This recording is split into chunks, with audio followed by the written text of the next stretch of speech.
Here's Ella Dennis.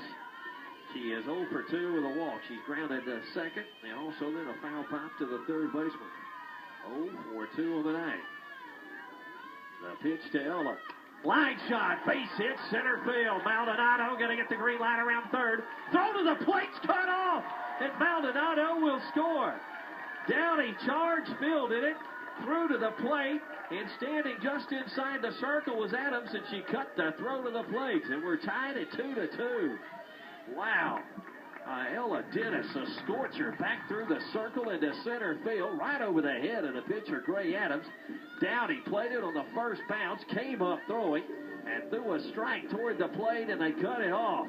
And Sweeney, the catcher, had her hands out right there and didn't know what happened. I don't think she said cut it, but Adams cut it, so it could have been a play at the plate, but it doesn't go that way. And the Gamecocks have tied it 2-2.